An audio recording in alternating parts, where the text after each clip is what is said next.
nama Tuhan Yesus Kristus, semua kita yang siap diberkati pagi ini, bersama saya kita katakan amin. Silakan duduk Bapak Ibu Saudara. Pada pagi hari ini kita kembali kepada tema kita tentang kemerdekaan. Saudara, sebagaimana yang sudah kita perhatikan 2 minggu yang lalu, orang percaya sejati itu adalah orang percaya yang mengalami kemerdekaan. Karena Alkitab memberikan beberapa catatan.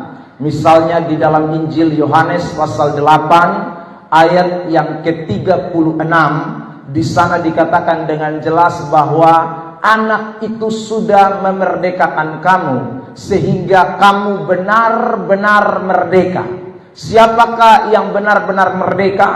Mereka yang percaya dengan sungguh kepada Kristus. Saudara yang terkasih di dalam Tuhan, juga di dalam kitab Galatia pasal 5 ayat yang pertama juga di sana dikatakan jelas buat kita sekalian bahwa di dalam Kristus kita semua sudah sungguh-sungguh merdeka dan jangan lagi mau dikenakan kuk perhambaan. Nah saudara, karena itu orang percaya sejati pasti mengalami yang namanya kemerdekaan. Saya ulang lagi, kemerdekaan itu bukan kerja kita. Kemerdekaan, kebebasan di dalam kekristenan itu bukan usaha kita.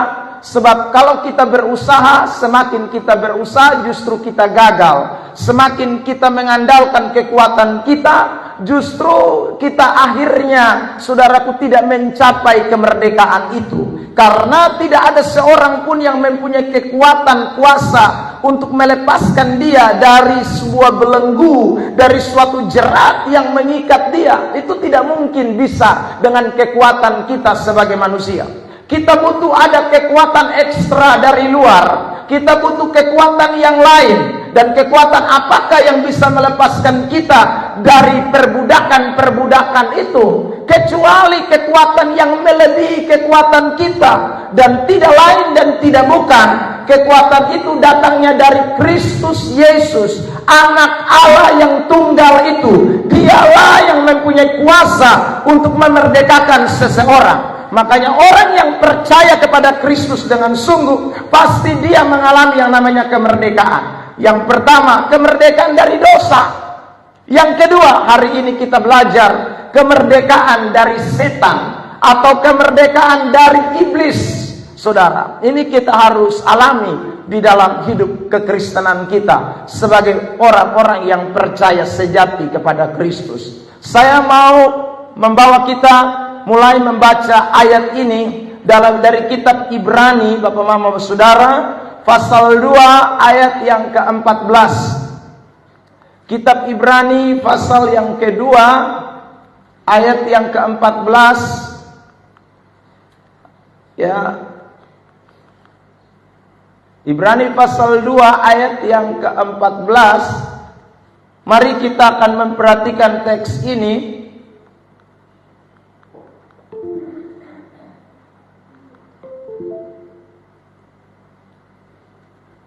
Ya, belum bisa. Ibrani pasal 2 ayat yang ke-14. Ya, oke. 1, 2, 3.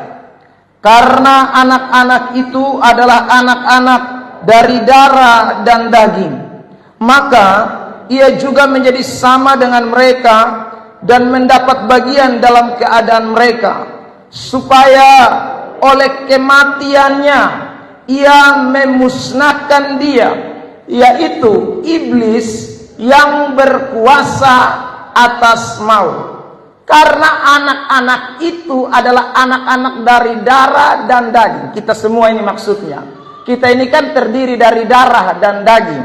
Nah saudara, karena kita ini terdiri dari darah dan daging, maka potensi untuk iblis menguasai kita itu sangat besar.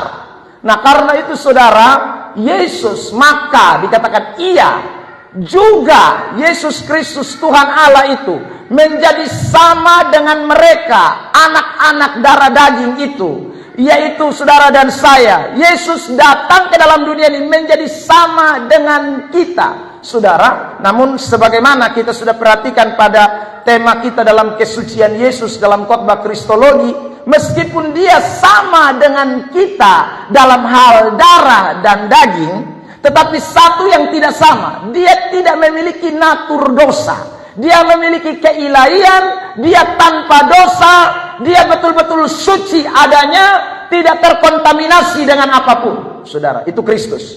Nah, dia ketika datang mengambil rupa menjadi sama dengan kita, mendapat bagian dalam keadaan kita, lalu oleh kematiannya, kata firman Tuhan, dia memusnahkan dia. Siapa dia? Yaitu iblis. Yaitu iblis, setan yang berkuasa atas maut. Memusnahkan itu kata lainnya memerdekakan atau membebaskan atau melepaskan kita dari darah dan daging yang dikuasai oleh setan, dari darah dan daging yang tadinya dikuasai oleh pekerjaan iblis. Saudara, oleh pekerjaan salib Kristus, saudara dan saya telah dibebaskan. Karena iblis sudah dimusnahkan, ditaklukkan, dilepaskan dari cengkeraman iblis kita semua. Karena pekerjaan kuasa Kristus Yesus. Ada amin? Nah, saudara yang terkasih di dalam Tuhan, meskipun iblis itu sudah dimusnahkan, saudara, kata dimusnahkan ini tidak boleh diartikan bahwa setan hilang selama-lamanya. Kata dimusnahkan ini tidak boleh diartikan bahwa setan tidak lagi bisa bekerja. Kata dimusnahkan itu tidak berbicara bahwa setan akhirnya sudah mati, saudara yang terkasih dalam Tuhan. Sebab selagi kita masih hidup di bawah kolong langit ini, setan tetap masih ada. Tetapi yang dimaksud dimusnahkan adalah dari dalam diri kita, dari dalam pribadi saudara dan saya. Tadinya kita diperhamba, tadinya kita diperbudak, tadinya dia menguasai seluruh eksistensi hidup kita, pikiran kita, perasaan kita, kehendak kita, pokoknya setan kuasai semua, saudara yang terkasih. Tapi waktu kita percaya kepada kematian Kristus, waktu kita percaya kepada kebangkitan Kristus, iblis yang tadi berkuasa atas hidup kita itu dimusnahkan, diperintahkan keluar.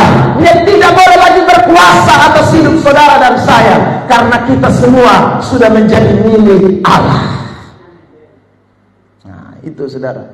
Tapi dia sekarang keluar, menurut catatan Matius pasal 7, saudara yang terkasih dalam Tuhan, dia keluar dari manusia itu lalu dia mengembara. Ya, dia cari tempat, dia cari tempat, karena dia mau tempati lagi, saudara. Namun saudara terkasih dalam Tuhan, dia tidak bisa tempati kita. Kenapa dia tidak bisa menempati kita? Karena Kristus sudah ada di dalam kita, karena rohnya ada di dalam kita. Seturut dengan 2 Korintus pasal yang ketiga ayat yang ke-17. Tampilkan ayat itu dulu. Kitab 2 Korintus pasal yang ketiga ayat yang ke-17. Saudara perhatikan ayat itu. Ya. Oke. 2 Korintus pasal 3:17. Sebab Tuhan adalah roh, dan di mana ada roh Allah, di situ ada kemerdekaan. Jadi saudara, setan tidak bisa kuasai kita karena dalam diri kita ada roh Allah. Roh itu besar menurut 1 Yohanes 4 ayat 4. Tampilkan ayat itu. 1 Yohanes pasal 4 ayat yang keempat. 1 Yohanes pasal 4 ayat 4. Ya, kamu berasal dari Allah, anak-anakku, dan kamu telah mengalahkan nabi-nabi palsu itu, sebab roh yang ada di dalam kamu lebih besar daripada roh yang ada di dalam dunia ini. Jadi saudara yang terkasih dalam Tuhan, setan tidak bisa lagi masuk di dalam pribadi kita. Kenapa? Karena memang ada Roh Kudus yang diam di dalam kita. Makanya tadi saya katakan seturut Matius pasal 7, dia mengembara, dia mencari tempat perhentian, dia mencari tempat di mana dia harus tinggal, saudaraku, untuk menetap di sana. Tetapi ingat baik-baik, sesuai dengan catatan itu, bahwa waktu dia mengembara, dia bukan mau tinggal di pekuburan, Dia bukan mau tinggal di pohon-pohon besar. Dia bukan mau tinggal di tempat-tempat sunyi. Tapi dia mencari adakah tempat dalam pribadi manusia yang lain. Dia mau masuk ke dalam manusia yang lain itu, atau kepada orang-orang yang tidak percaya dengan sungguh kepada Kristus, yang hanya setengah-setengah percaya, yang hidupnya terbuka bagi pekerjaan iblis untuk kembali. Setan akan kembali. Saudara yang terkasih dalam Tuhan, makanya ada peringatan buat semua kita. Efesus pasal 4 ayat 27. Mari perhatikan teks ini. Efesus 4 ayat yang ke-27. Ya. Saya bacakan teks itu. Dan janganlah beri kesempatan kepada iblis. Makanya kalau saudara baca ayat yang tadi saya singgung dari Injil Matius itu, kalau orang kasih kesempatan ya setan masuk. Karena dia suka keluar, dia cari-cari itu. Tiap hari dia cari-cari. Siapa yang kasih kesempatan sama dia? Kalau beri kesempatan kepada dia, ya sudah dia kembali. Dia akan masuk.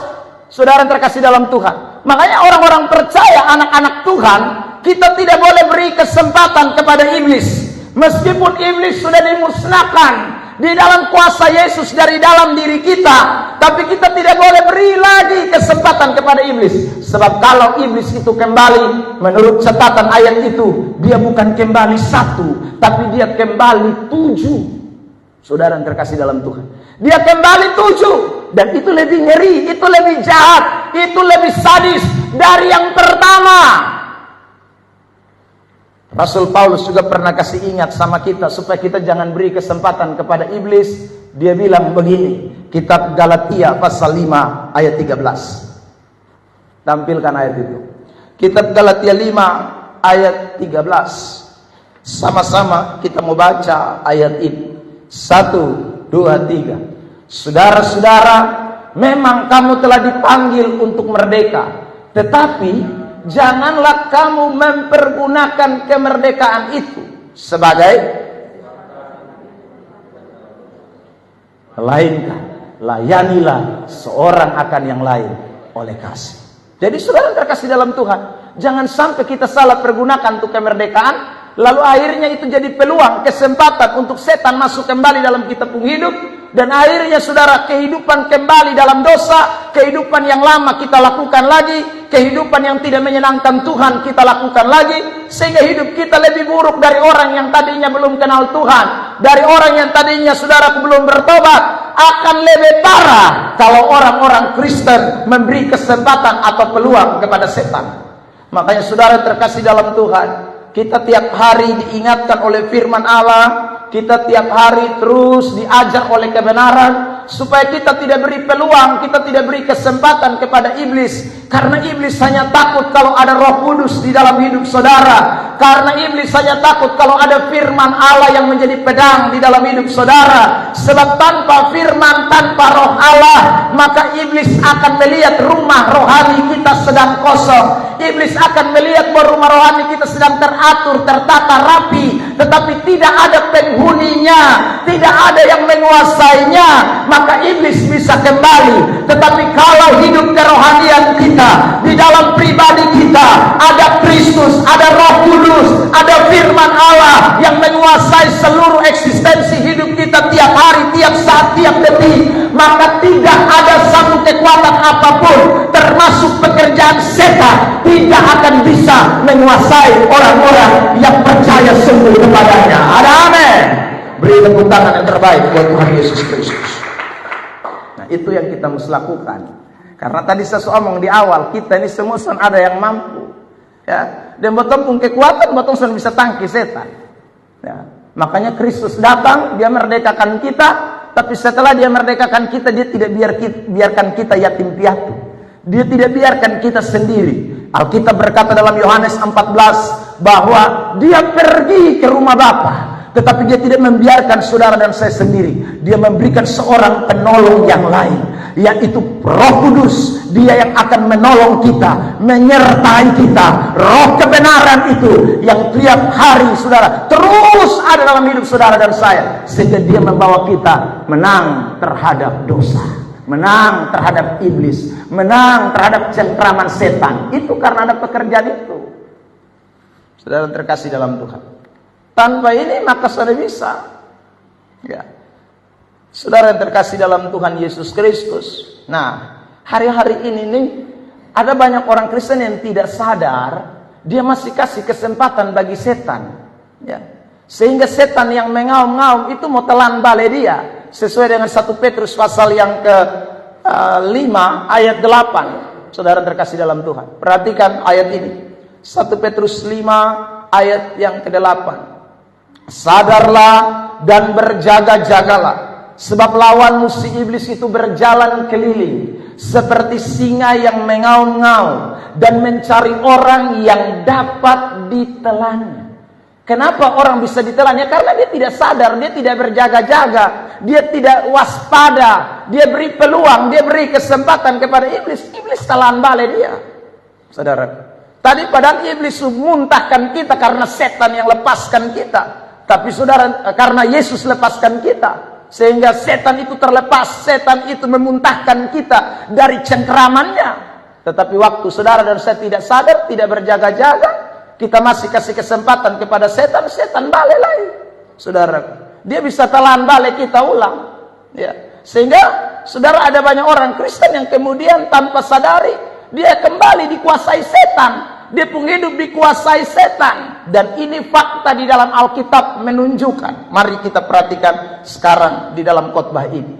Saudara terkasih dalam Tuhan, kembali kepada teks kita, ya. Saudara, ya, orang yang tidak dimerdekakan akan menjadi budak iblis, ya. Iblis akan memakai kehidupannya, dan orang tersebut akan tunduk pada kemauan iblis. Jadi kalau orang kembali kepada ketidakmerdekaan, orang kalau saudara tidak betul-betul sadar dan berjaga-jaga, dia akan salah gunakan ini kesempatan. Sehingga iblis akan pakai kembali dia pun hidup. Iblis akan kuasai kembali sehingga dia tunduk kepada kemauan-kemauan iblis. Seperti dalam Yohanes pasal 8 ayat 44. Perhatikan, iblislah yang menjadi bapamu dan kamu ingin melakukan keinginan bapamu. Iblis itu jadi bapaknya orang-orang yang kembali dikuasai iblis. Kenapa? Karena dia ikuti keinginan setan. Dia ikuti keinginan iblis. Ia adalah setan, itu adalah iblis, itu adalah pembunuh manusia sejak semula dan tidak hidup dalam kebenaran. Sebab di dalam dia tidak ada kebenaran. Apabila ia berkata dusta, ia berkata atas kehendaknya sendiri. Sebab ia adalah pendusta dan bapa segala pendusta. Itu setan. Makanya saudara terkasih dalam Tuhan, kita jangan sampai kena tipu setan.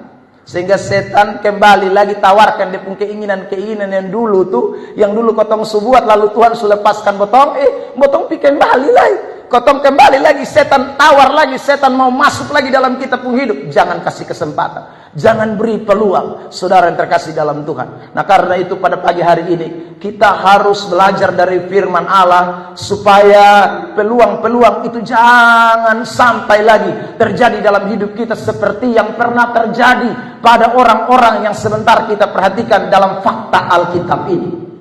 Mari kita lihat ciri-ciri orang yang diperbudak oleh dosa, oleh iblis, ya. Jadi iblis jadi tetap di pembapa.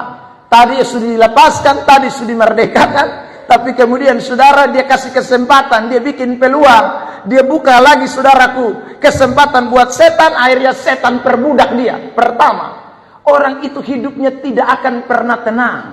Dia pasti saudara tidak memiliki kedamaian, itu tanda. Itu adalah orang-orang yang sekali lagi hidupnya sedang diperbudak oleh setan. Jadi kalau setan kuasai orang tuh, dia pun hidup tidak ada damai sama sekali. Tidak ada ketenangan, yang ada kegelisahan, yang ada saudaraku pikiran yang tergoncang. Itu orang-orang yang dikuasai oleh setan.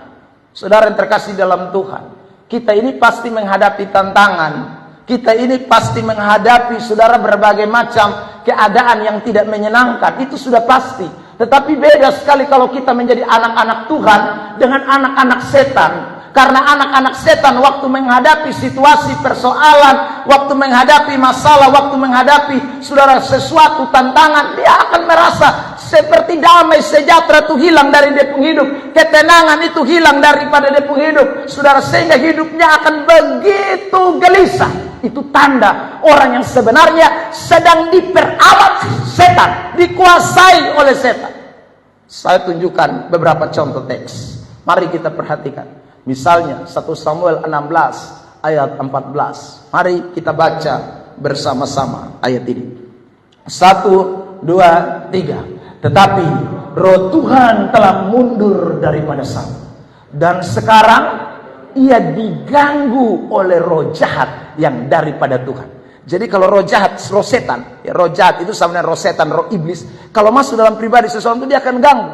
Sehingga orang itu akan pikiran tidak tenang, makan tidak nyaman, bergerak tidak tentram. Pokoknya semuanya tidak ada damai sejahtera. Itu kerja roh setan.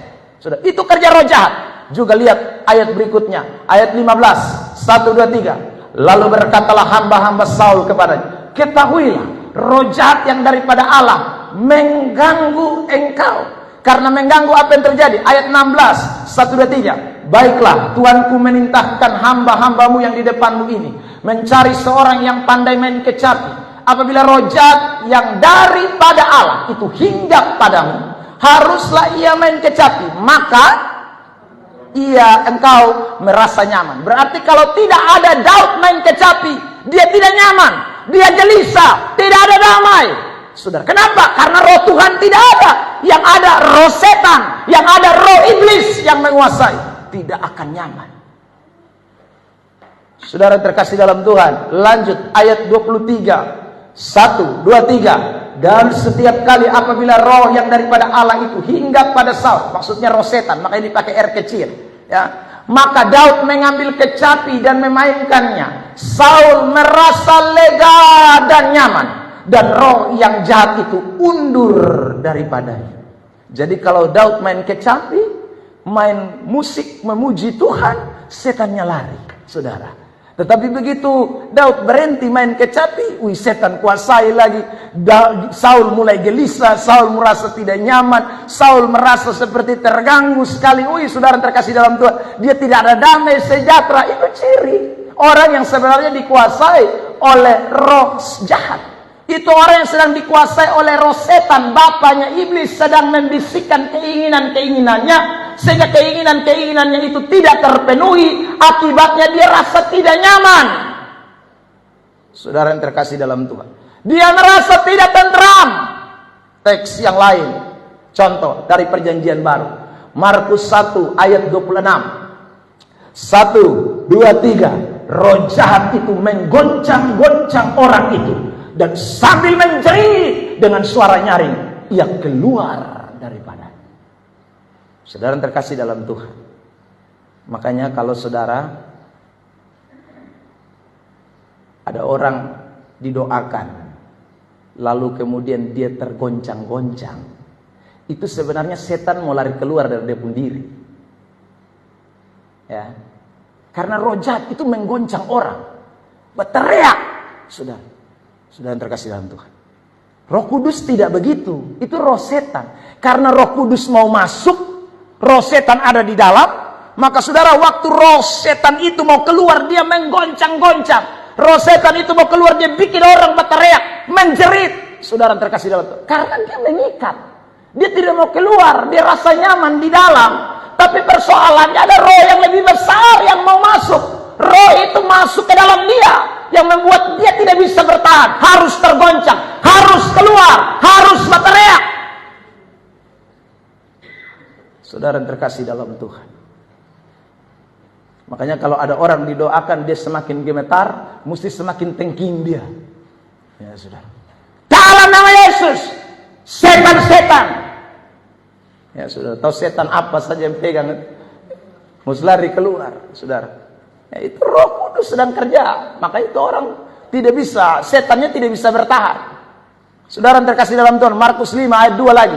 Baru saja Yesus turun dari perahu, datanglah seorang yang kerasukan roh jahat. Ya. dari pekuburan menemui dia. Ya, ayat 5, siang malam ia berkeliaran di pekuburan dan di bukit-bukit sambil berteriak-teriak dan memukuli dirinya. Ini kalau orang ada damai sejahtera, soalnya mungkin begini. Saudara terkasih dalam Tuhan, berteriak lalu pukul dia pun diri dengan batu. Saudara, itu ciri kalau roh setan atau roh iblis menguasai seseorang. Dan ini jangan sampai terjadi dalam hidup kekristenan. Saudara, saya menemukan banyak orang yang tidak sadar bahwa setan suka pakai dia menjadi alatnya setan. Ya. Menjadi alatnya setan. Saudara terkasih dalam Tuhan, tidak terkontrol, tidak memiliki damai sejahtera, tidak memiliki ketenangan. Itu orang yang sebenarnya dipakai oleh roh setan. Kemarin saya pergi gunting rambut, saudara, antar Kevin di satu tempat. Saudara, gunting belum selesai. Tiba-tiba mabok laru dong, saudara, bakal lain. Ya, yang mabok bakal lain bagus. Ya, saudara, dalam tanda kutip kan dong mabok. Ya, dong bakal lain. Yang lagi gunting ini, saudara. Yang lagi gunting juga tiba-tiba ketinggal gunting. Saudara, padahal dia tidak mabok. Dia ketinggal gunting, dia keluar, dia angkat batu, dia juga ikut kejar.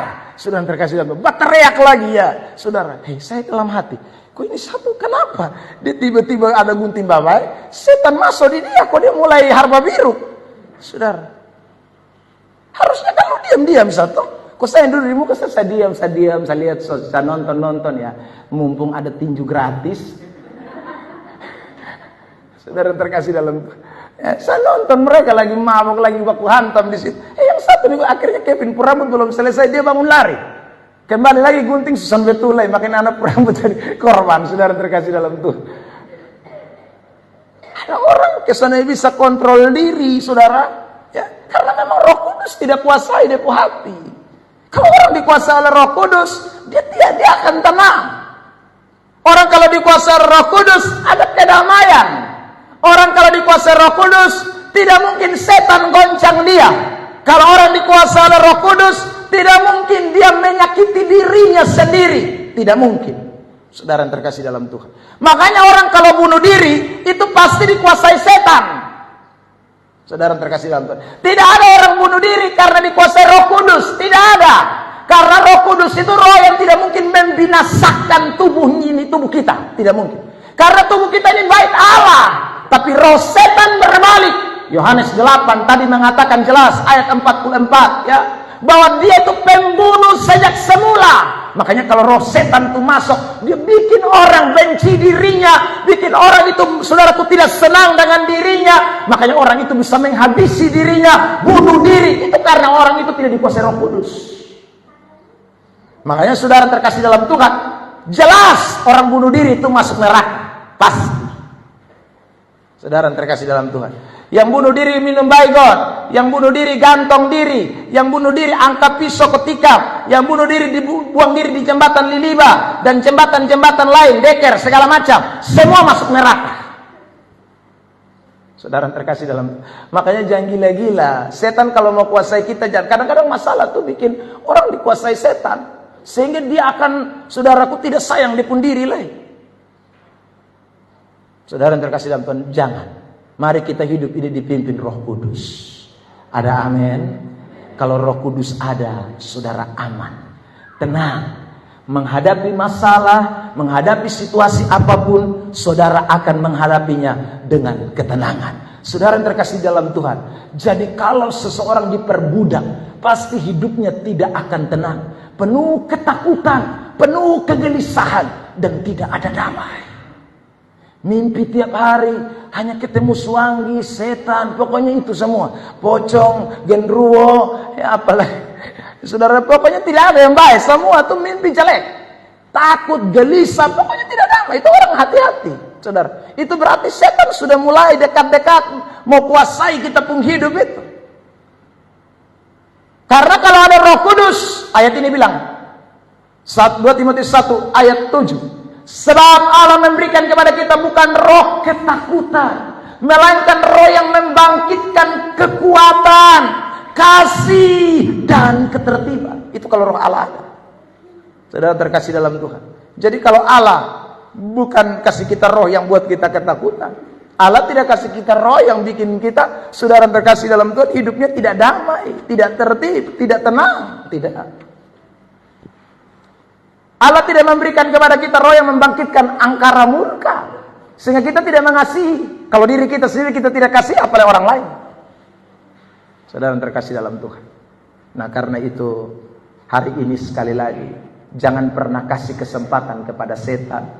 Tiap hari kuasai diri, tiap hari sadar diri, tiap hari berjaga-jaga, tiap hari selalu berdoa minta Roh Kudus kuasai hati saya, kuasai pikiran saya, kuasai seluruh panca indera saya. Saya tahu saya lemah, saya penuh dengan darah dan daging, tetapi saya tahu juga bahwa Kristus sudah memusnahkan setan. Saya tidak izinkan setan memprovokasi pikiran saya sehingga saya kembali kepada kegelisahan, kembali kepada ketakutan. Saya tidak izinkan Roh Kudus, firman Allah, beri saya roh kekuatan yang membangkitkan ketertiban, yang membangkitkan kasih di dalam hidup saya.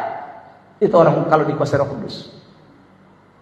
Ya, ini doa yang saudara tidak boleh lupakan tiap hari, karena setan tiap hari juga. Ya, tiap hari saja bikin kita tidak geli, bikin kita tidak nyaman terus. Itu cara kerja setan, saudara. Yang kedua, ciri orang yang diperbudak iblis, saudara.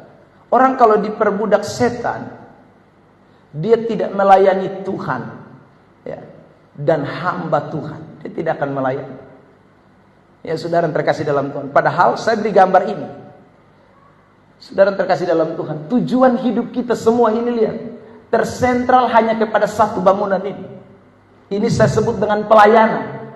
Anda mau jadi cleaning service, pemain musik, buruh bangunan, apalagi ini, saudara, bidan atau perawat, paramedis, mungkin ini pejabat, koki, teknisi, saudara, apalagi ini tukang, polisi, segala macam. Pendeta, semua tujuannya satu, bersentral kepada satu, untuk Tuhan. Tidak lain, semuanya untuk Tuhan. Karena Kolose 3 ayat 23 kan bilang jelas. Kolose 3:23, tampil dulu itu ayat, saya tidak kutip. Kolose pasal 3 ayat yang ke-23. Kolose 3 ayat 23. Apapun juga yang kamu perbuat, ya, apapun yang tadi saya sebut-sebut satu-satu tuh, segenap hatimu seperti untuk Tuhan, bukan untuk manusia. Kita lakukan untuk Tuhan, bukan untuk manusia. Itu tujuan. Saudara tidak boleh lupa ini tujuan kita dimerdekakan. Jadi kalau orang sudah dimerdekakan, tapi dia lupa tujuan ini, itu setan sedang kaburkan dia. Setan sedang tarik dia kembali. Roma pasal 6 ayat 18, 19, tampilkan ayat itu juga. Roma pasal 6, 18, 19, tampilkan. Kamu telah dimerdekakan dari dosa dan menjadi hamba kebenaran, petugas kebenaran. Ya, kita semua ini. Ayat 19. Aku mengatakan hal ini secara manusia karena kelemahan kamu. Sebab sama seperti kamu telah menyerahkan anggota-anggota tubuh menjadi hamba kecemaran dan kedurhakaan. Dulu kita jadi hamba kecemaran, setan kita pun bapak, setan kita pun bos. Semua kita kerja buat setan yang menghasilkan kecemaran, kedurhakaan, yang membawa kita kepada kedurhakaan. Maksudnya kebinasaan kekal, neraka. Demikian hal kamu sekarang. Sudah dimerdekakan, itu artinya kita menyerahkan anggota-anggota tubuh kita semua untuk menjadi hamba kebenaran yang membawa kamu kepada pengudusan. Makanya saudara terkasih dalam Tuhan, kalau orang Kristen dia tidak melayani Tuhan, pasti melayani setan. Kalau orang Kristen tidak mengabdikan dirinya bagi pekerjaan Tuhan, itu pasti dia mengabdikan dirinya pada pekerjaan setan. Tidak ada pilihan yang ketiga. Saudara terkasih dalam Tuhan, ya. Hanya ada dua kemungkinan. Nah karena itu saudara, jangan pernah mau lagi Dulu memang saya diperbudak setan. Dulu saya hamba setan. Dulu saya menjadi anggota-anggota setan, mengerjakan tugas-tugas setan. Tapi sekarang, no, tidak. Saudara yang terkasih dalam Tuhan, kembali ke gambar kita tadi. Apapun posisi kita, apapun status kita, apapun itu, jangan pernah lupa, kita semua sedang melakukan pelayanan untuk Tuhan dan hamba-hambanya. Bicara tentang Tuhan itu tidak bisa lepas dari hamba-hambanya. Karena saudara ingat baik-baik, Tuhan tidak kelihatan. Kapan saudara melayani Tuhan? Waktu melakukan itu bagi hamba-hambanya. Perhatikan, saya tunjukkan teks. Kalau tidak itu dikuasai setan. Saudara, Matius 25 ayat 41. Perhatikan ini, kita baca bersama-sama. 1, 2, 3. Dan ia akan berkata juga kepada mereka yang di sebelah kirinya, nyala dari hadapanku, hai kamu orang-orang terkutuk, nyala ke dalam api yang kekal, yang telah sedia untuk siapa? Iblis dan malaikat-malaikatnya. Jadi siapa yang disebut enyah di hadapanku, hai orang-orang terkutuk, itu pasti pengikut-pengikut setan. Tidak mungkin saudaraku pengikut-pengikut Tuhan dibilang enyah. Tidak bisa. Dari mana kita tahu? Mari kita lanjut di teks sebelumnya. Saudara terkasih, ayat 32. Perhatikan. Lalu semua bangsa akan dikumpulkan di hadapannya, dan ia akan memisahkan mereka seorang daripada seorang, sama seperti gembala memisahkan domba dari kambing. Hanya dua, domba atau kambing. Tidak bisa setengah domba setengah kambing, tidak ada. Hanya ada dua, domba atau kambing. Siapakah kambing? Tiga-tiga. Dan ia akan menempatkan domba-domba di sebelah kanannya dan kambing-kambing di sebelah kirinya. Saudara terkasih dalam Tuhan, itu yang tadi ayat yang ke-41 bilang. Kambing-kambing yang di sebelah kiri itu yang Tuhan bilang mereka harus enyah, mereka manusia terkutuk karena mereka sama dengan iblis dan malaikat-malaikatnya. Kalau sama dengan iblis dan malaikat-malaikatnya, itu berarti dia dikuasai setan. Kalau tidak dikuasai setan, tidak mungkin itu ayat omong diparalelkan. Saudara terkasih dalam Tuhan.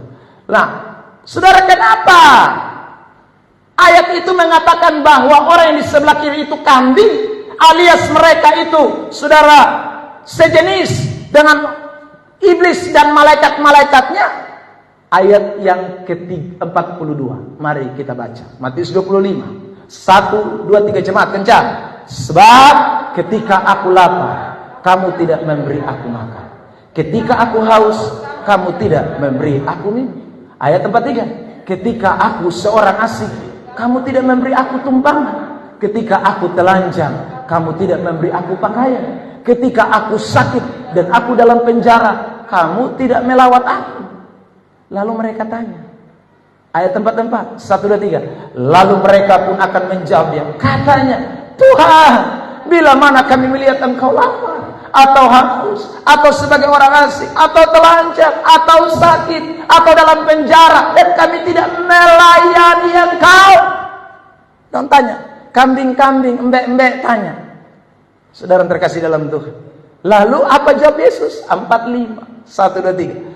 Maka ia akan menjawab mereka, aku berkata kepadamu, sesungguhnya segala sesuatu yang tidak kamu lakukan untuk paling hina ini, kamu tidak melakukannya juga untuk aku. Perhatikan, hina ini, bukan hina itu. Kalau hina itu berarti orangnya ada di sana, saudara. Tapi kalau hina ini berarti orang-orang itu ada di sekitar Yesus. Mari kita lihat untuk lebih jelas. Ayat 40. 1, 2, 3. Dan raja itu akan menjawab mereka, aku berkata kepadamu, sesungguhnya segala sesuatu yang kamu lakukan untuk salah seorang dari saudaraku paling hina ini, kamu telah melakukan untuk siapa? Untuk aku. Sekarang kita cek saudaraku paling hina. Jadi waktu Yesus bilang orang-orang paling hina, dia tunjuk kepada saudaranya, saudaraku, saudara Yesus. Siapakah saudara Yesus? Mari kita lihat lagi Matius 12 ayat 49. Mari kita perhatikan Matius 12 ayat 49. 1, 2, 3. Lalu katanya sambil menunjuk ke arah murid-muridnya. Ia ibuku, ini ibuku, dan jadi yang dimaksud saudaraku paling hina dalam Matius pasal yang ke-25 tadi ayat 40, itu tidak lain adalah murid-murid Tuhan. Saudara, siapa mereka? Yohanes, Petrus, Yakobus, saudara Andreas, Filipus, Bartolomeus, dan bla bla bla. Semuanya itu disebut saudara-saudara Yesus. Karena itu Yesus bilang, kalau kamu tidak melayani ini murid-murid ini, kamu tidak layani Petrus, kamu tidak layani Yohanes, kamu tidak melayani aku. Kalau Petrus lapar, kamu tidak kasih makan. Kalau Yakobus tidak punya pakaian, kamu tidak kasih. Kamu tidak melayani aku. Itu kata Tuhan. Saudara terkasih dalam Tuhan, itu kambing. Kenapa? Ya karena setan sukuasai. Saudara terkasih dalam Tuhan, setan sukuasai. Kalau setan sukuasai, maka orang tidak mau lakukan itu. Ayat 50 lebih jelas. 1, 2, 3. Sebab siapapun yang melakukan kehendak Bapakku di sorga, dialah saudaraku laki-laki, dialah saudaraku perempuan, dialah ibuku. Jadi lanjutan dari tadi ayat yang ke-49 itu. Karena di mata Tuhan, murid-murid yang tadi itu 12 orang itu, ya, tidak termasuk Yudas tentunya, mereka adalah orang-orang yang hidup di dalam kebenaran. Mereka menjadi alat Tuhan. Sekalipun Petrus ada kelemahan, Yohanes ada kelemahan, tapi Yesus bilang mereka inilah saudaraku laki-laki, mereka inilah saudaraku perempuan, mereka inilah ibuku. Bahkan ibu kandung Yesus sendiri pun pernah Yesus bilang, dia bukan betapu ibu. Yang betapu ibu ini semua yang melakukan kebenaran. Saudara, makanya hari ini jangan pernah kita menjadi orang Kristen yang mulai salah melayani Tuhan. Sebab kita tidak mungkin bisa melayani Tuhan secara langsung, tidak bisa. Saudara, Tuhan tidak kayak dulu yang datang menyatakan diri. Ya, Anda lihat dia wujud, tidak bisa. Waktu Anda melakukan segala sesuatu bagi pekerjaan Tuhan, bagi semua hamba-hamba Tuhan, bagi semua orang-orang yang dipanggil melayani pekerjaan Allah, Anda sedang melakukan untuk Tuhan. Pertanyaannya, kok bisa melayani? Katanya dikatakan di penjara. Ada pendeta di penjara? Ada. Tapi dia di penjara bukan karena berzina, dia di penjara bukan karena mencuri, dia di penjara bukan karena bunuh orang, dia di penjara karena memberitakan Injil. Terlalu banyak. Siapa yang pergi kunjungi dia? Saudara yang terkasih dalam Tuhan, ada berapa banyak hamba-hamba Tuhan yang sedang melayani, saudara yang terkasih dalam Tuhan, tetapi tidak memiliki dana yang cukup, biaya yang cukup. Saudara, siapa yang perhatikan?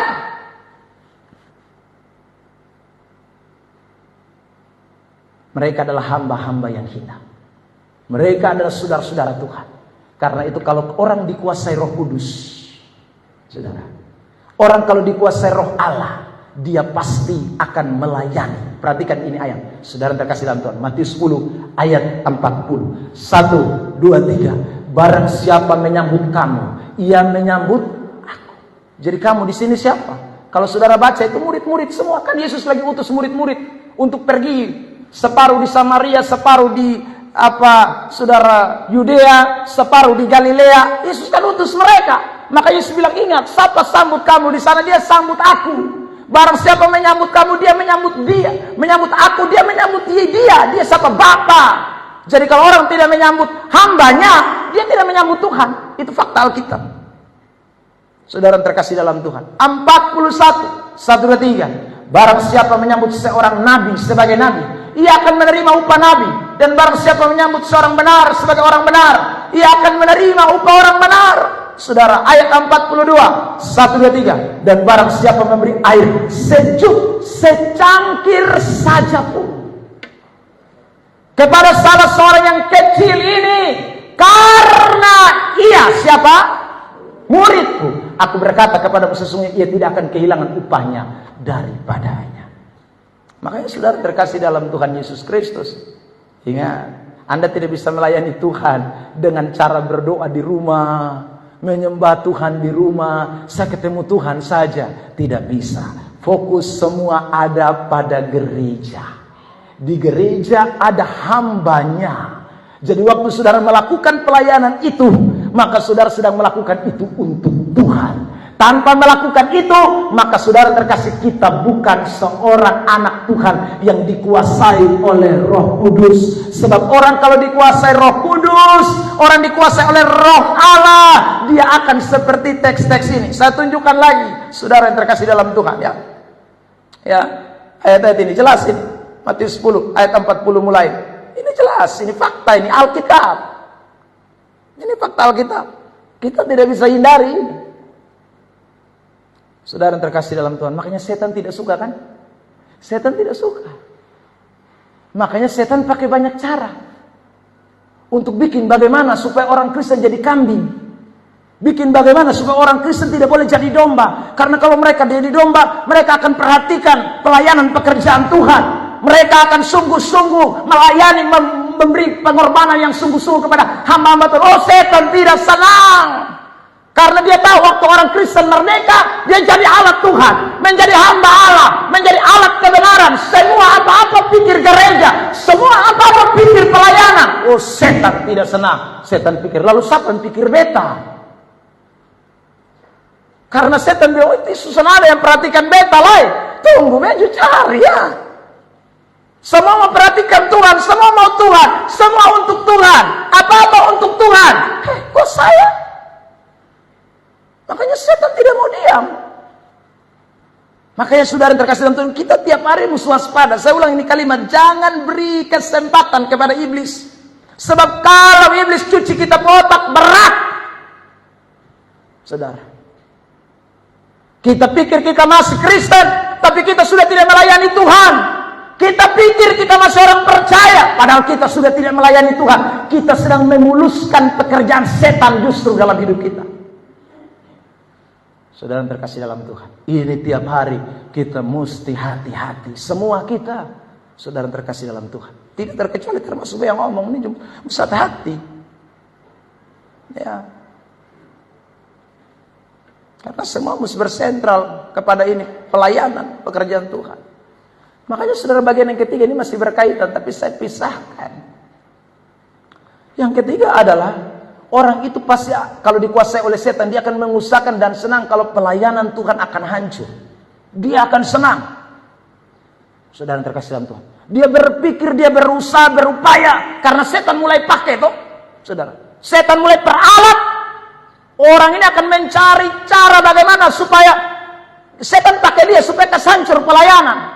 Supaya bagaimana pelayanan tidak maju, pelayanan tidak berkembang. Tuhan sudah sebenarnya menginginkan pekerjaan Tuhan maju, tapi setan tidak mau. Karena itu ada saja alat-alat setan yang dipakai. Siapa yang dipakai? Bukan orang luar. Mari kita lihat teks ini. Memang dari luar juga ada, tapi yang lebih berat itu orang suka bilang serangan dari dalam itu lebih berat. Mari kita lihat Lukas 22 ayat 3. 1, 2, 3. Maka masuklah iblis ke dalam Yudas yang bernama Iskariot, seorang dari ke-12 murid itu. Setan masuk di Yudas, saudara terkasih dalam Tuhan. Apa yang terakhir terjadi kalau Yudas kemasukan setan? Perhatikan ayat ini, ayat 4. 1, 2, 3. Lalu pergilah Yudas kepada imam-imam kepala dan kepala-kepala pengawal bait Allah dan berunding dengan mereka bagaimana ia dapat menyerahkan Yesus kepada mereka. Saudara terkasih dalam Tuhan. Jadi dia berunding dengan imam-imam kepala untuk serahkan Yesus. Ya, karena setan sukuasai. Setan kalau sukuasai modelnya begini. Ya, lihat lagi ayat 5. 1, 2, 3. Mereka sangat gembira. Haleluya. Puji, jangan haleluya. Haleluya itu puji Tuhan. Ya. Puji setan. Ya. Hale setan. Jangan haleluya. Ya itu kan Yahweh. Jadi ini harus hale setan. Hale setan. Ya saudara. So senang sekali mereka. Pekerjaan Tuhan mau dihancurkan ini, mereka senang sekali. Saudara, senang sekali mereka. Waduh, bahaya. Saudara, makanya jangan sampai iblis mulai masuk pikiran-pikiran kotor di ketompu otak. Ya. Sehingga botong semulai sana pikir tentang pelayanan, bagaimana kemajuan, bagaimana pertumbuhan, bagaimana perkembangan. Kita sudah tidak pikirkan bagaimana jiwa-jiwa datang kepada Kristus, memenangkan Kristus, tapi justru memenangkan jiwa untuk Kristus. Kita tidak pikir lagi. Nah, kita pikir model kayak Yudas. Ya, saudara terkasih dalam Tuhan, justru bawa jiwa-jiwa tambah jauh dari Tuhan. Seharusnya kan Yudas yang bersaksi di imam-imam kepala dan kepala-kepala pengawal bait Allah. Dia yang seharusnya pergi dan ngomong, "Ibu tahu Yesus adalah Tuhan Allah." Beto suiko dia 3,5 tahun. Ini bukan, dia justru berunding terbalik. Saudara terkasih dalam Tuhan, justru dia pergi untuk menyerahkan Yesus. Malah senang sekali, gembira hatinya. Saudara terkasih dalam Tuhan, serangan dari luar itu kita hadapi juga. Hari-hari ini kan orang tidak suka kekristenan. Banyak. Kita dengar di mana-mana kan. Saudara. Tapi kadang-kadang kita tidak sadar bahwa kita sendiri juga kadang-kadang bersepakat dengan setan. Menjadi alat setan. Sehingga kita diperalat, kita tidak sadar. Kita sudah terjerumus ke dalamnya juga. Seperti Yudas Iskariot yang murid Tuhan. Saya selalu bilang begini, kalau seorang rasul saja bisa, apalagi cuman seorang pendeta, apalagi cuman seorang saudara majelis, apalagi cuman seorang jemaat. Terlalu mungkin bagi kita semua untuk bisa menghancurkan semua pekerjaan Tuhan. Kalau setan sudah kuasai kita. Berapa banyak pendeta kesancur pelayanan? Ya tahu. Kenapa saya bilang begitu? Kok hidup susah betul Persinahan terjadi dalam gereja. Saudara, gembalanya bersinah, gembalanya mabok, gembalanya main judi. Itu pekerjaan Tuhan hancur. Saudara, oleh siapa ya? Oleh gembalanya.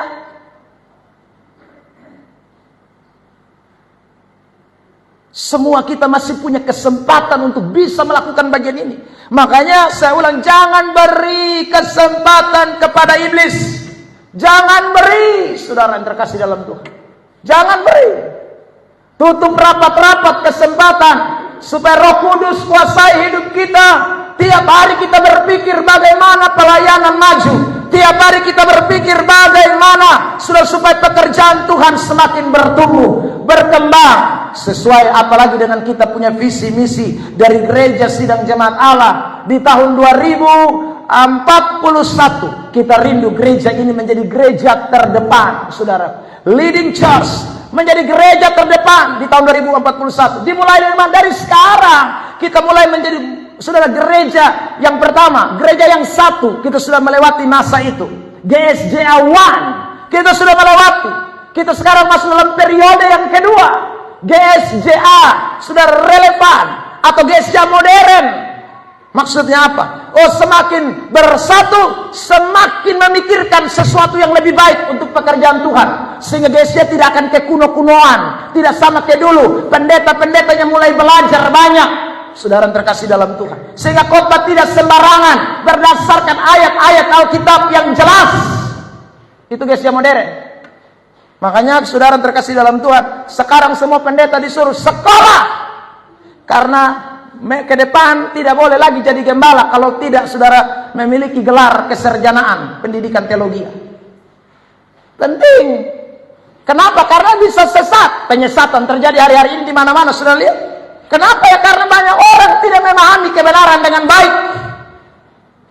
Justru akhirnya menjadi perusak pelayanan, bukan penopang pekerjaan Tuhan. Karena kebenaran itu menjadi ciri utama. Saudara terkasih dalam Tuhan. Kalau tidak ada firman, nah botong mau lakukan apa bagi pekerjaan Tuhan? Botong mau lakukan botong pumau, sudah bisa kan mesti ke firman. Makanya saudara, pengajaran Alkitab itu menjadi penting. Makanya di gereja ini saya tidak pernah khotbah tanpa ayat. Semua yang saya bicarakan ada ayatnya. Saudara terkasih dalam Tuhan. Tidak omong, tidak berdasarkan apa yang firman Tuhan kata. Semua ada ayat, dari tadi ayat semua. Saudara, Lukas 22 ayat 6. Ia menyetujuinya dan mulai dari waktu itu ia mencari kesempatan yang baik untuk menyerahkan Yesus kepada mereka. Tanpa saya tahu orang banyak. Tidak perlu orang lain banyak tahu. Cukup beberapa saya yang penting ancor tuh Yesus. Saudara terkasih dalam Tuhan. Itu setan kuasai. Makanya saya ulangi lagi. tiap hari sadar, waspada. Jangan sampai setan menguasai hidup kita. Semua eksistensi hidup kita, ingat, tertuju kepada pekerjaan Tuhan. Ya, siapapun kita. Kalau pendeta rusak, pelayanan rusak. Kalau jamaat rusak, pelayanan rusak. Mesti pikir itu semua. Semua kita tersentral pada gereja. Hidup kekristenan tidak bisa, tidak. Saudara, makanya kita mesti pikir semuanya itu. Dan kita boleh terus menjadi alat-alat di tangan Tuhan. Menopang pekerjaan Tuhan. Semangat melayani, itu orang-orang yang dimerdekakan oleh Kristus. Jadi, kalau ada orang Kristen yang tidak memikirkan perkembangan pelayanan, justru mau menghancurkan, itu adalah alat setan. Dan itu sudah terjadi jauh sebelum ini khotbah ada. Mari kita lihat, saudara. 1 Tesalonika 2 ayat 18. Jemaat sama-sama kita baca. 1, 2, 3. Sebab kami telah berniat untuk datang kepada kamu. Aku, Paulus, malahan lebih dari sekali. Tetapi iblis telah mencegah kami. Setan cegah terus. Paulus mau pergi pelayanan di Tesalonika, terhambat terus karena setan banyak. Setan ini maksud dari siapa? Kalau saudara baca, itulah orang-orang yang bertentangan dengan ajaran-ajaran sehat. Itulah orang-orang yang tidak mau ikut apa yang firman Tuhan katakan. Itu yang Paulus sebut setan-setan, cegah kami. Ada setan di Galatia, ada setan di Efesus, ada setan di Kolose. Ini doang yang bikin beta sudah bisa pilih kosong di Tesalonika. Beta mau pilih dong cegah. Perhatikan ini pelayanan semua. Sudah terkasih dalam Tuhan. Jadi setan itu memang dari dulu kerjanya begitu. Bikin hancur pelayanan. Bahkan di Korintus, perhatikan ini ayat. Saudara, 2 Korintus 11 ayat 14. Hal itu tidak usah mengherankan. Paulus bilang. Jadi tak usah heran. Sebab iblis pun menyamar sebagai malaikat terang. Iblis itu menyamar. Supaya dia bisa pakai orang-orang tertentu. Sehingga dia menghancurkan pekerjaan Tuhan. Menghancurkan pelayanan. Iblis itu pakai. Tapi hari ini saya kembali tekankan. Kita semua harus dikuasai roh Tuhan. Kalau roh kudus ada. Tidak ada setan yang bisa saudara menghancurkan pekerjaan Tuhan. Saudara terkasih dalam Tuhan Yesus Kristus. Saya punya banyak contoh tapi nanti terlalu panjang, saudara. Nanti saudara bisa baca Wahyu, ya. Di Smyrna ada jemaat setan.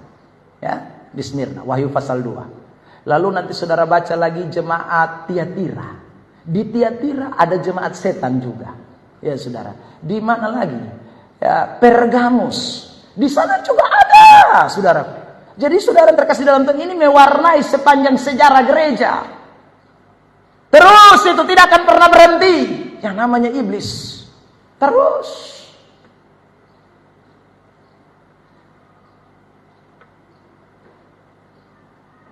Kemarin saya sempat, saudara, tapi tidak dikasih kesempatan untuk bicara. Saya pergi menghadiri satu seminar di Kupang. Lalu seminar itu membahas tentang Allah Tritunggal, Kristologi. Dia sebenarnya bukan bahas itu, tapi tiba-tiba ada orang tanya, dia jawab. Wah, dia jawab pakai ayat lagi. Yohanes pasal 8. Yohanes pasal 4. Dia bilang di situ, Allah mengutus Yesus. Jadi Yesus itu utusan. Saudara, wah maka saya naik darah. Yesus utusan. Berarti ini kita sama dengan agama seberang. Karena mereka juga bilang Yesus itu cuma seorang dari nabi yang diutus. Dia bukan Allah. Baru pendeta ini bilang, ada amin, ada amin. Wih, tanya ulang-ulang. Yang ngau-ngaukan semua, amin. Saudara terkasih, saya angkat tangan lalu saya tanya begini, Pak, tolong jawab 3 pertanyaan saya.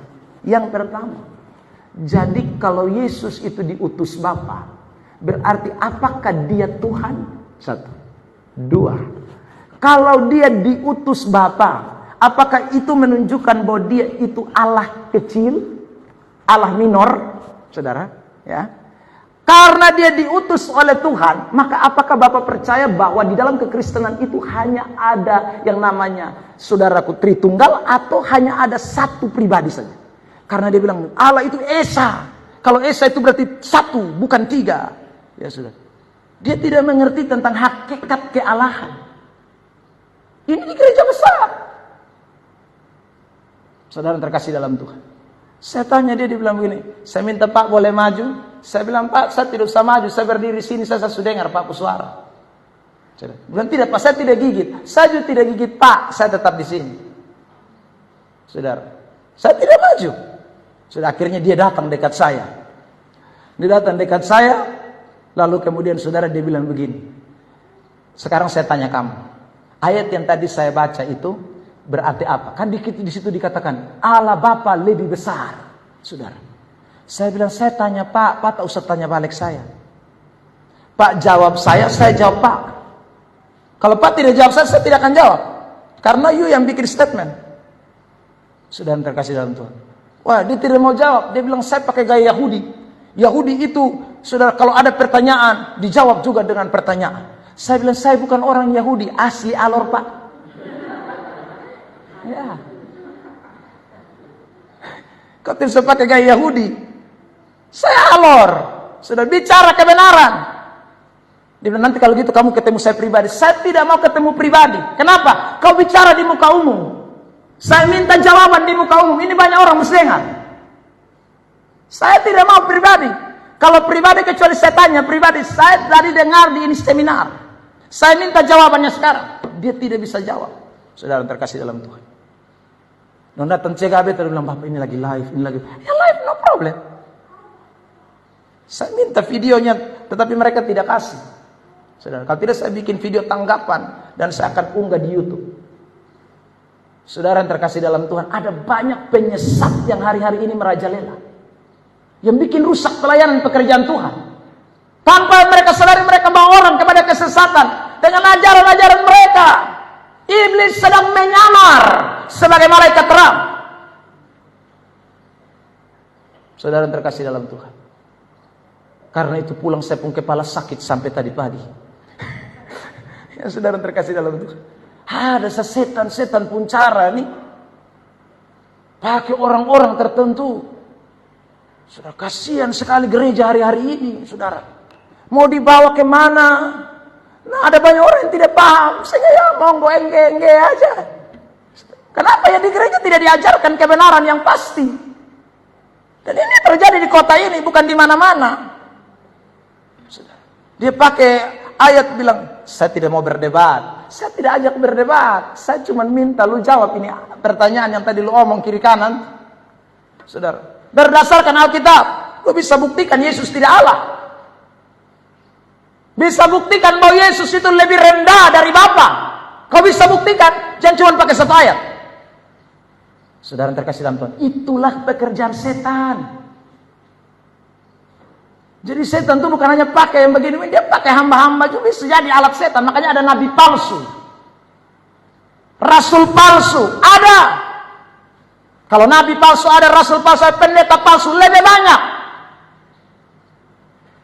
Makanya kita tiap hari mesti hati-hati.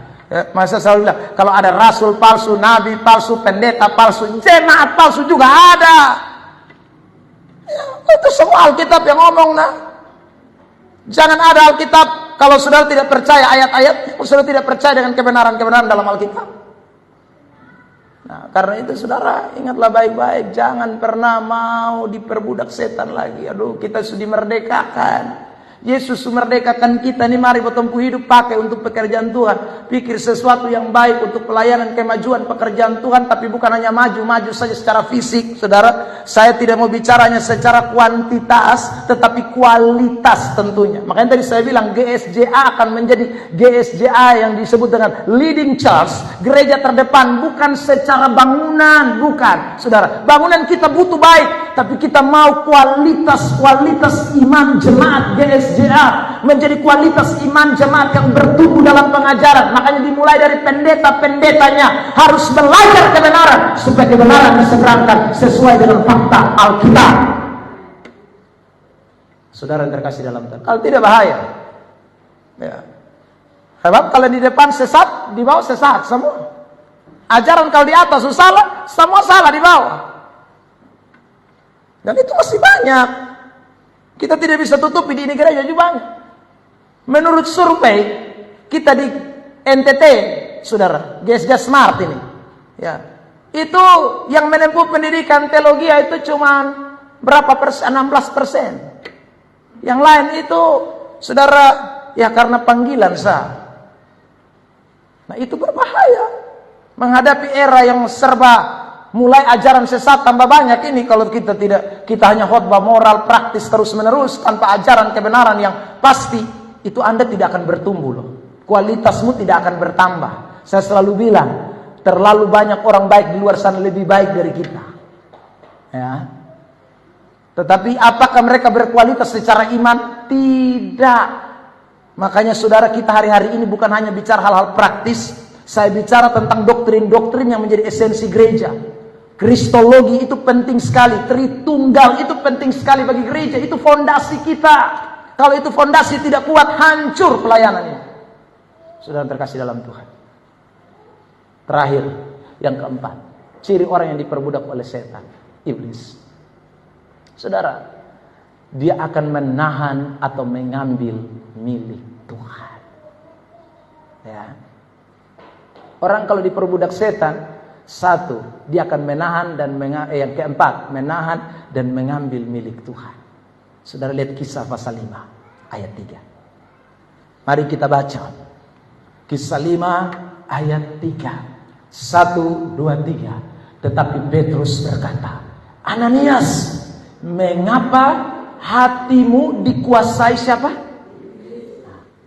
Sudah lihat, orang kalau dikuasai setan itu sama kayak Ananias. Sabar Sani.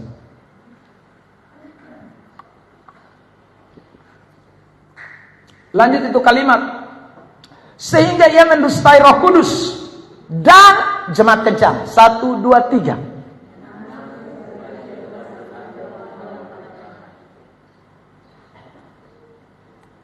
Jadi saudara, orang kalau dikuasai setan, nanti sama seperti ini. Kenapa? Kok dia tahan sebagian dari hasil penjualan tanah? Ya karena setan kuasai dia. Setan tahu, kalau lu pun uang kasih pekerjaan Tuhan, kasih pelayanan, nanti pelayanan maju. Kalau itu uang dikasih untuk pekerjaan Tuhan, nanti saudara terkasih dalam Tuhan, ya dia akan melihat hamba Tuhan tambah semangat beritakan Injil. Hamba Tuhan semakin bangun gereja, perintisan tambah banyak, penginjilan terus tidak berhenti. Wih, setan tahu cara cegahnya ke mana. Saya kuasai dulu si Ananias supaya uang yang dia jual dari hasil tanah jangan bopi. Kalau bopi nanti pelayanan maju.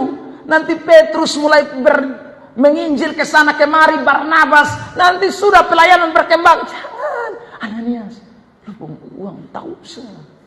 Saudara terkasih dalam Tuhan. Ayat 4, lihat 1, 2, 3. Selama tanah itu tidak dijual, bukankah itu tetap kepunyaanmu?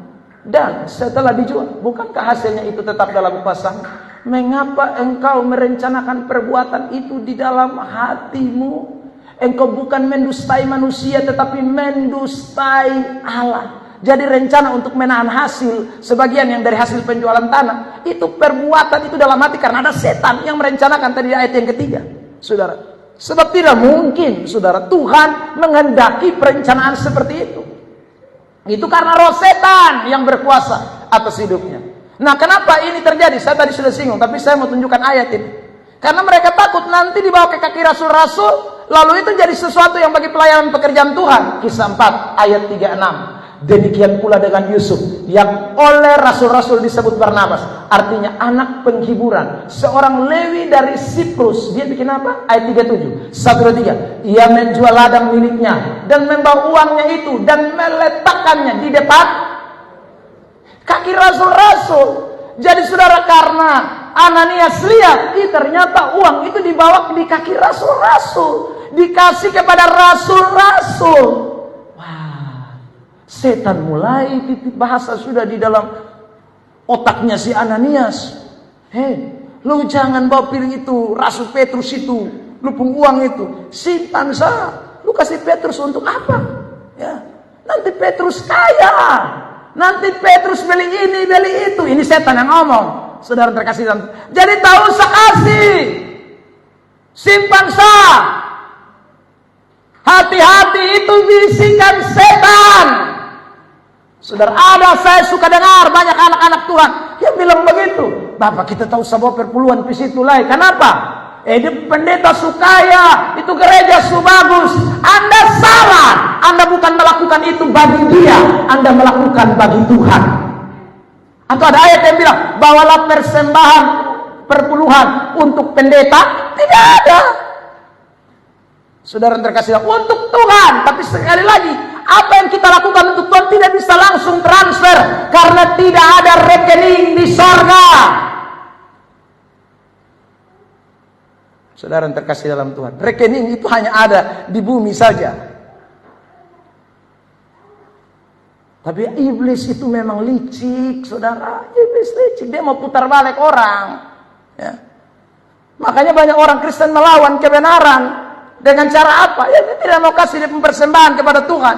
Dia tidak mau kasih dia persepuluhan kepada Tuhan. Dia tidak mau kasih sebagian hasilnya kepada Tuhan. Dia tidak mau. Dia tahan itu uang mati punya. Karena alasan-alasan yang tadi saya bilang. Nah, itu tidak ada ayat yang mendasari. Ingat baik-baik, di dalam kehidupan kekristenan kita boleh melakukan sesuatu jika ada ayat yang mendukung. Saudara. Yang kedua, kita tidak boleh melakukan sesuatu jika ada ayat yang melarang. Tidak boleh. Saudara. Kalau ada ayat mendukung, lakukan.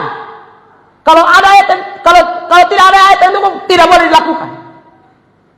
Dilarang.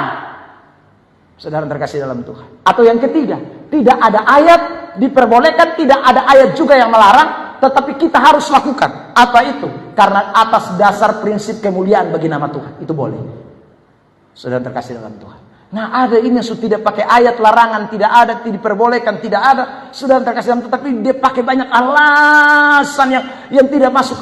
Alkitab tidak bicara, tapi setan yang mulai bicara di dalam pribadinya, sama seperti Ananias tadi. Saudara, sama seperti Ananias. Nah, itu bahaya sekali. Makanya umat Tuhan, ingat baik-baik, jangan setan kuasai botong. Sebab kalau setan kuasai botong, kotong tipu Tuhan. Itu setan tipu kita. Jadi janganlah mau ditipu setan, sehingga kita menahan dan mengambil apa yang menjadi milik Tuhan. Jangan. Saya selalu bilang, Tuhan kasih kita nih bukan main-main 100%. Ya. Tetapi saudara, dia mintanya 10, bukan 100, bukan 20, bukan 30. Makanya jangan sampai setan cuci botong otak. Tiap hari berdoa minta kesucian pikiran. Sebab itu penting sekali, saudara. Kalau tidak nanti kita pengotak kotor, saudara, kita akhirnya bikin sesuatu yang sia-sia.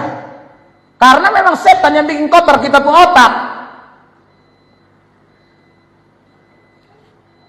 Saudara terkasih dalam Tuhan. Kitab Wahyu, saya sudah bacakan ini ayat ya.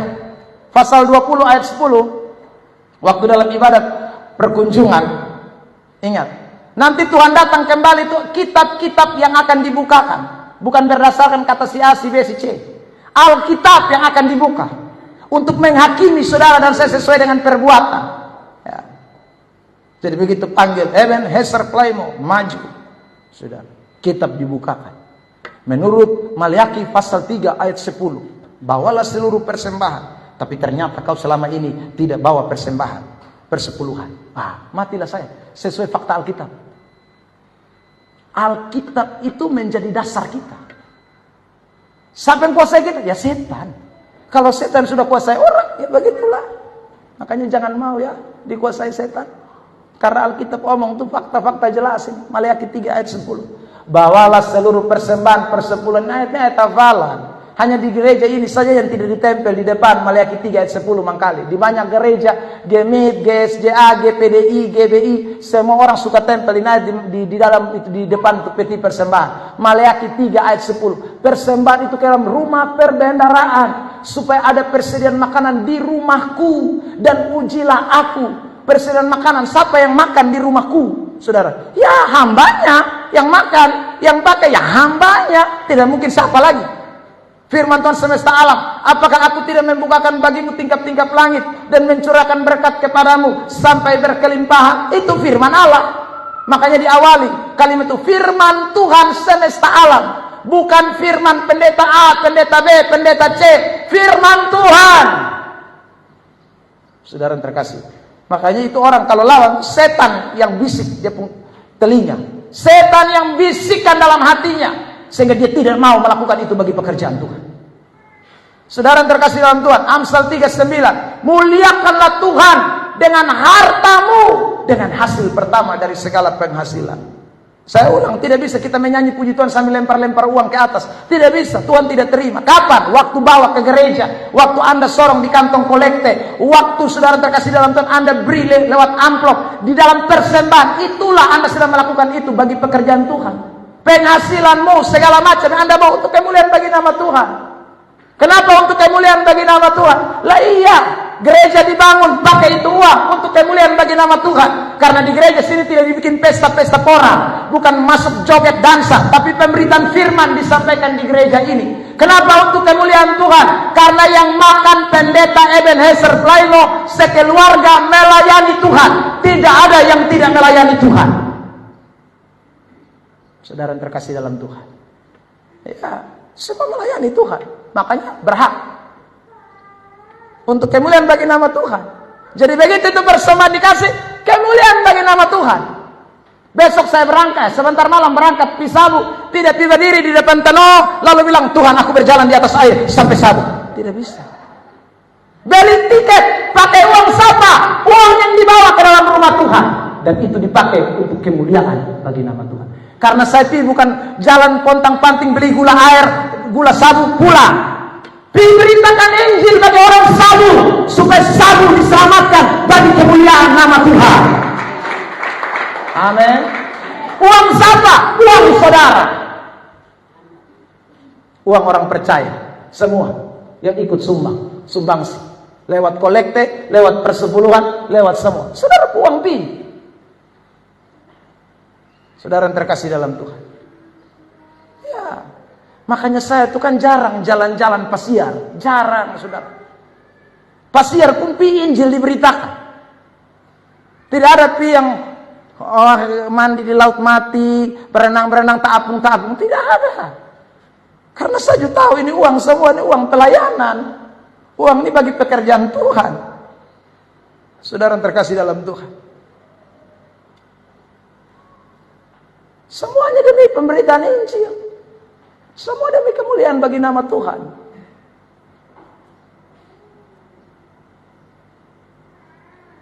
Jadi saudara terkasih dalam Tuhan itu penting. Saya besok berangkat ini. Kemarin saya pikir ini, uang tiket ini berapa nih? Saya main cek. Ya saudara. Saya doa Tuhan kasih berkat. Iya. Saudara. Tiba-tiba WA bunyi. Yes WA, Bapak, PLTU bagian Pak. Ini PLTU ada minta. Uang tiket sudah datang. Lah iya, sudah. Padahal belum tahu Indo kasih berapa.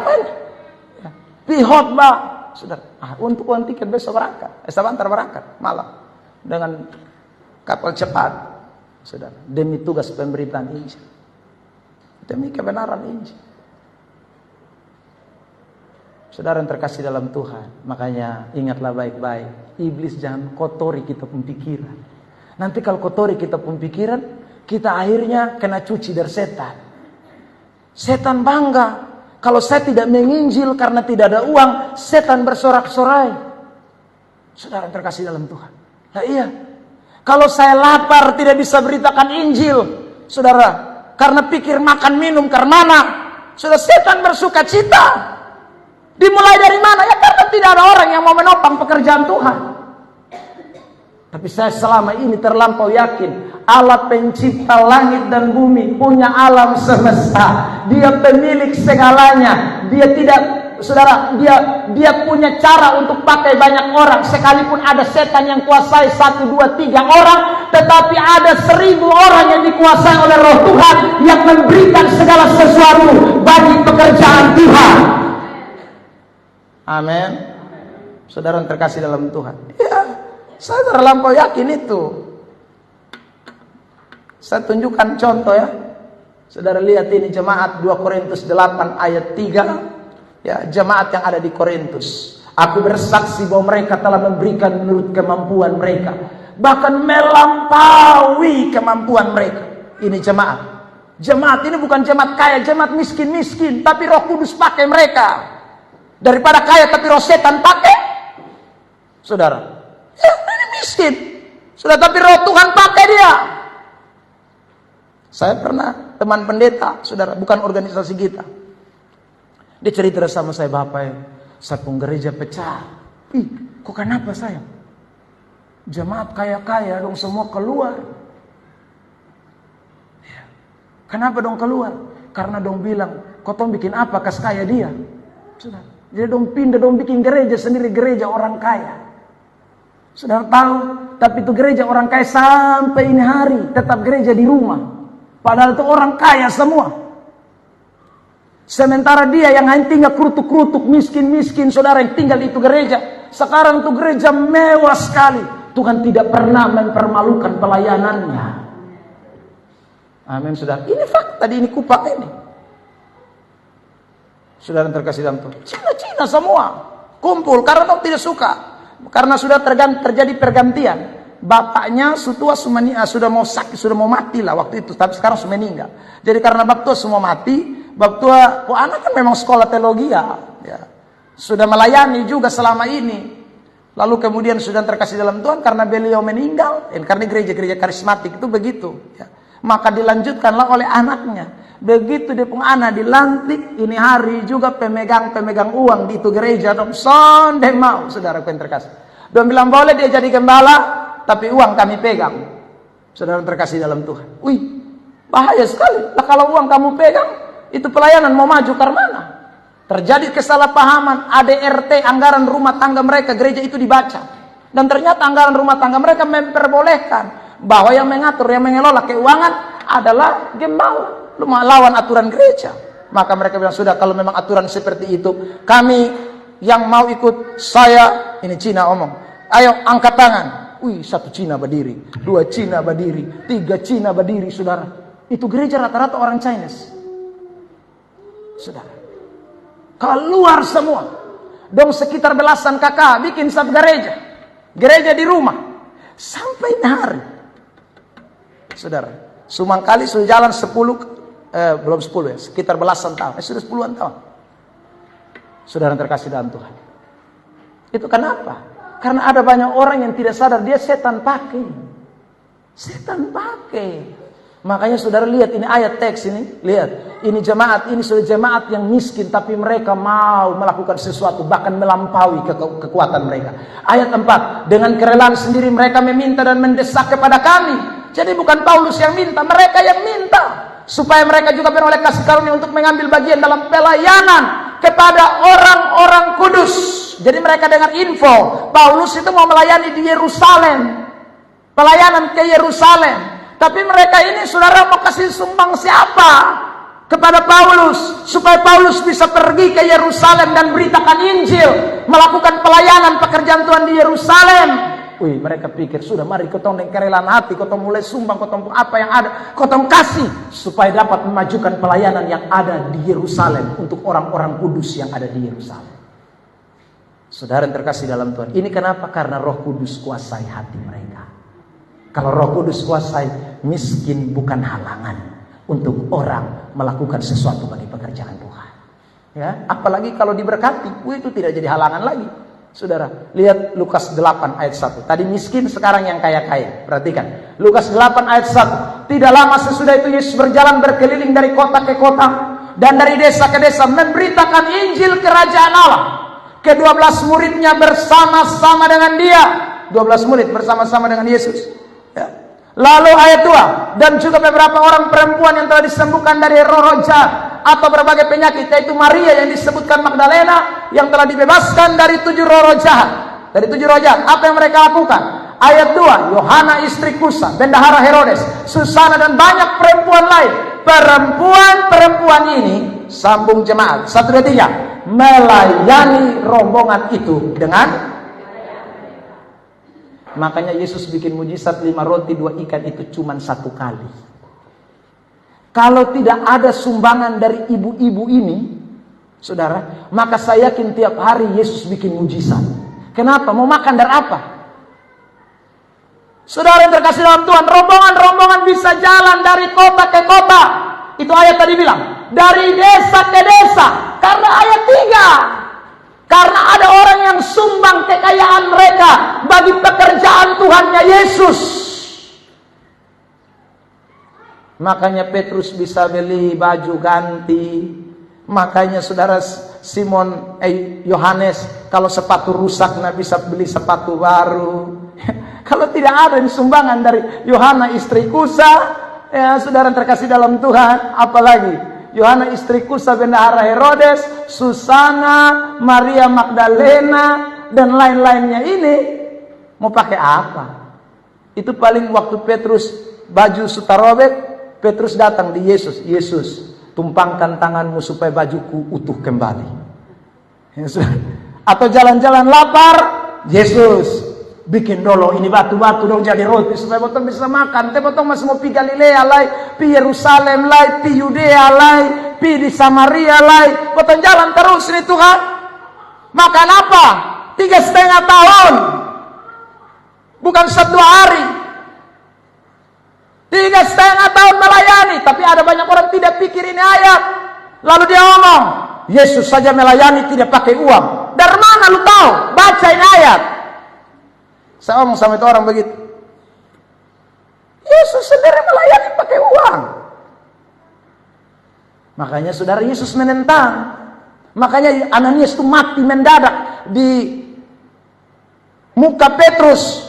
Istrinya juga mati mendadak di muka Petrus, tersungkur di kaki Petrus. Karena satu, menahan hasil. Saudara terkasih dalam Tuhan. Karena itu pada kesempatan ini,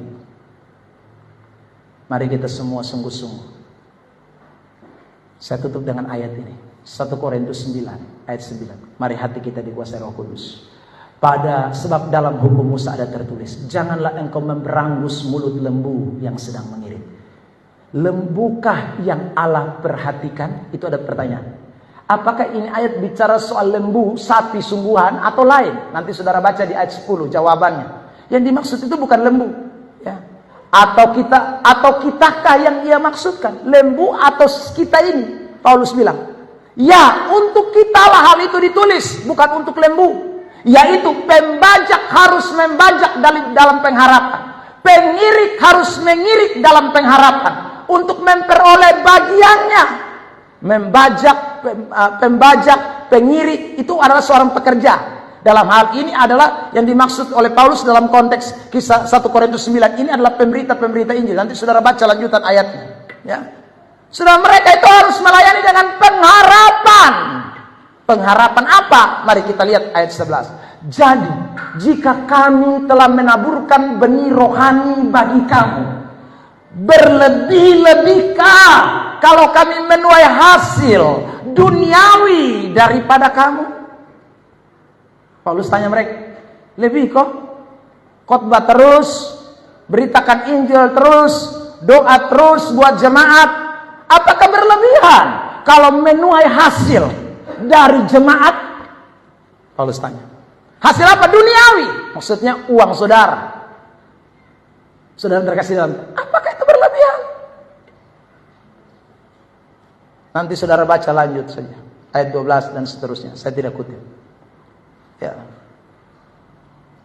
Jadi ini adalah sesuatu yang tidak boleh dikotori. Pikiran kita harus suci.